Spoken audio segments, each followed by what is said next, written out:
இந்த உலகத்தில் யார் நல்லவன் கெட்டவன் அப்படிங்கிறத விட யார் செய்கிறது வெளிப்படையாக உலகத்துக்கு தெரியுது அப்படிங்கிறத வச்சு தான் ஒருத்தனோட கேரக்டர் என்னன்னு எல்லாருமே கெஸ் பண்ணுறோம். நான் சொல்கிறது கரெக்டு தானே? சரி, வாங்க வீடியோக்குள்ளே போகலாம். ஹாய், எல்லாருக்கும் வணக்கம்.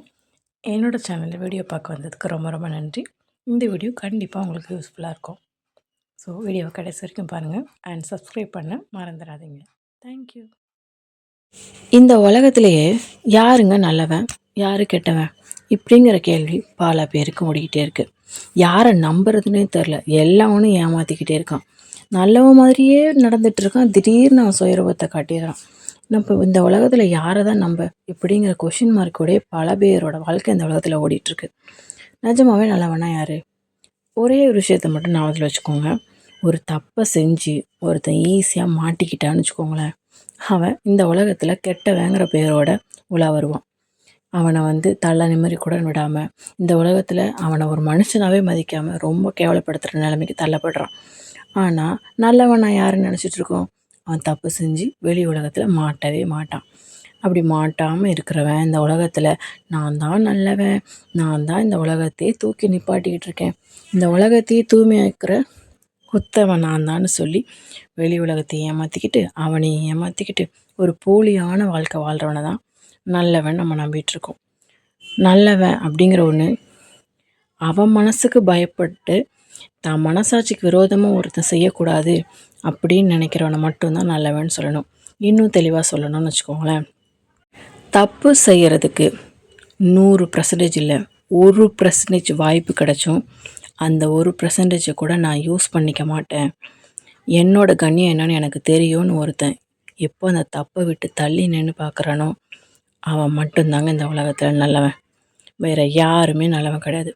கிடைக்கிற 1% கூட வாய்ப்பு கூட விட்டுறக்கூடாதுன்னு தப்பு பண்ணி வாழ்ந்துடலாம், நல்லவன் பெரிய ஆளா பணக்காரனா வாழ்ந்துடலான்னு ஒரு தோரண வாழ்க்கைக்குள்ளே போக முயற்சி பண்ணுறான் பாருங்க, அவன் தான் 200% கெட்டவன். நீ மாட்டிக்கலை அதெல்லாம் விஷயமே கிடையாது. நீ உன் மனசாட்சிக்கு உண்மையாக இருக்கியா? உன்னை நம்பி இருக்கவங்களுக்கு நீ உண்மையாக இருக்கியா? இவ்வளோதான் விஷயம். இந்த 2 விஷயத்த நீ கரெக்டாக ஃபீல் பண்ணிட்டாலே கண்டிப்பாக நீ நல்லவன் தான். ஒரு விஷயத்தை மட்டும் மறந்துடாதீங்க, ஒரு வார்த்தையால் நான் நல்லவன் நல்லவன் நல்லவன் இந்த உலகத்துக்கிட்ட நிரூபிக்க முயற்சி பண்ணாதீங்க. அது டோட்டலி வேஸ்ட். உங்கள் செயலால், நீங்கள் செய்கிற விஷயங்களால் இந்த உலகத்துக்கு நீ நல்லவன் அப்படின்னு புரிய வை, அப்போதுவே போதுமானது. ஸோ நீங்கள் நல்லவனா கெட்டவனா இந்த ஆராய்ச்சியெல்லாம் வேண்டாம். நான் என் மனசாட்சிக்கு பயப்பட்டு நேர்மையாக தான் எனக்கு இருக்கேன் அப்படிங்கிற கர்வத்தோடு மட்டும் வாழ முயற்சி பண்ணுங்கள். அது மட்டும்தான் கடைசி வரைக்கும் நிலைக்கும். கெட்டவனுக்கு பெரிய பெரிய விஷயங்கள் அடையணும்னு பெரிய குறிக்கோளெல்லாம் இருக்கும், அதை தப்பு பண்ணி கூட அடைஞ்சிடலான்னு தைரியமும் இருக்கும். ஆனால் நல்லவனுக்கு எந்த ஆசையுமே கிடையாது. அந்த ஆசையை கூட நல்ல விதத்தில் தான் அடையணுங்கிற பிடிவாதம் அதிகமாக இருக்கும்.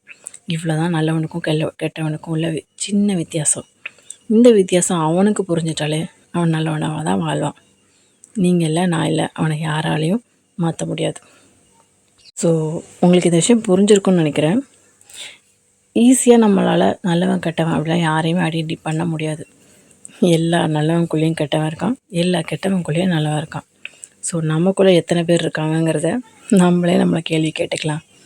உங்களுக்கு இந்த வீடியோ பிடிச்சிருக்குன்னு நினைக்கிறேன். பிடிச்சிருந்தா லைக் அண்ட் சப்ஸ்கிரைப் பண்ண மறந்துடாதீங்க. தேங்க்யூ.